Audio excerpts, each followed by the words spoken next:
Hey everybody, it's Mark Edward Lewis from CinemaSound.com, and today we're going to be doing another video in the series of comparing and contrasting the Davinci Resolve Fairlight page with Adobe Premiere's audio page. Today we're going to be looking at their limiters, hard limiter versus their regular limiter. Let's roll. All right, so what we've done here is done something we probably shouldn't do, and that's have both Premiere and Resolve running at the same time, so don't you do that. I've got a little clip here that we're going to use to kind of give us an example of what we can be messing around with on a full bandwidth audio example for hard limiters and limiters. Check this out.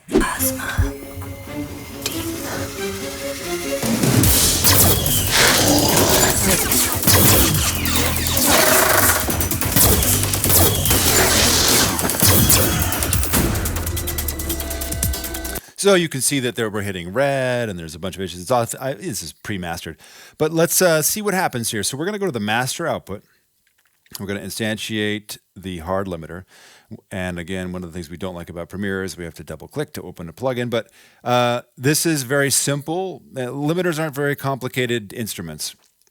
We have the maximum amplitude, how loud we want it to be. We have how much we want to boost the signal, and then the look-ahead time here in this case shows us, how far ahead it can look to start thinking about what it's got to do. And then release time. And unfortunately, here in Premiere, a big demerit here is that you can only go down to 40 milliseconds, which is a big problem especially if you're mastering music. Not good for music. Sort of okay for post-production. But then we have a link channels button, which allows us, if there's something on one side or the other that's too loud, it won't just mash down both of them. It'll mash down only one, the one that's the loudest. So that's pretty cool. Let's see what happens here. We're going to go back, and let's just really crank down on the maximum amplitude down to about -16.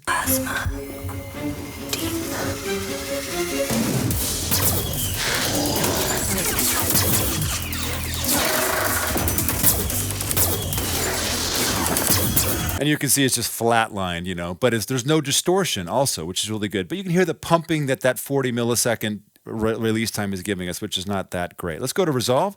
We're going to do the same thing. We're going to go, in this case, it's bus 1 is my master output. We're going to go Fairlight limiter, a very pretty looking thing.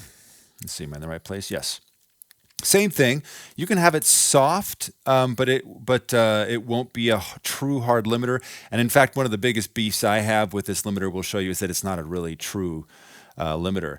But here on the release side, we can get down to microseconds very, very fast, and all the way out to a second release, which is really, really flexible. Normally we kind of default to around 5 milliseconds.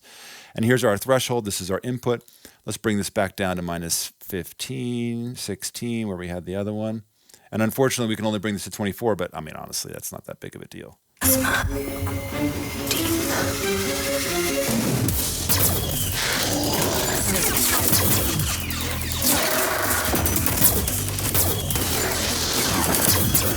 It's obviously very crisp, very crushing, and not very pumpy because we have this slow release.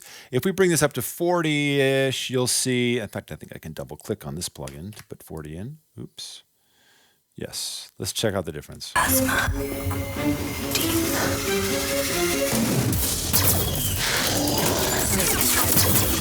And you can hear that big pumping action. One of the problems that we have with this plugin is that things go over the threshold, which is a no-no when it comes to a limiter. A limiter should be a brick wall, if you want it to be, so that nothing goes over, especially in a mastering situation.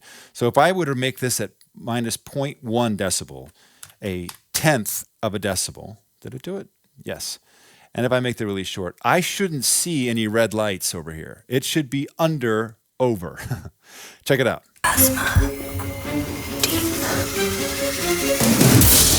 Immediately I'm over. So we know that a -0.1 decibel, this thing has got overages over that. So it's not true. Whereas if we go to Premiere, we can actually hit true peak. And if I set this at -0.1 decibels, watch this.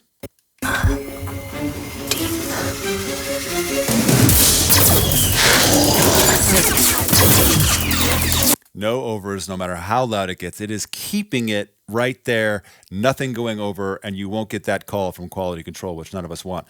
So while I think I like a function because I had that shorter release, the Davinci Resolve limiter, it's not a true limiter, which means I really can't trust it on my master output, but the Premiere one, I absolutely can. I think the most powerful part of the Resolve limiter is that its millisecond release can be very, very fast, much, much faster than the Adobe Premiere Pro limiter can be. However, I think the actual brick wall that the hard limiter has in Premiere is far superior. Even though you might get some of the punchy artifacts that a 40 millisecond minimum release will have, I still think it's a fantastic hard limiter and one that I trust across my masters far more than I trust the limiter in Resolve, because sometimes it lets little transients poke through and I get that overlight. I don't like that. Hopefully this video has been helpful to you. If so, please subscribe to us here at YouTube, where we have hundreds and hundreds of other videos available here to help you get that $1 million value for your productions without improving or increasing your budget. And definitely come visit us at cinemasound.com, where we have the same thing, only in a lot more detail in the form of articles and all kinds of other resources. Until then, we'll see you on post-editing platforms.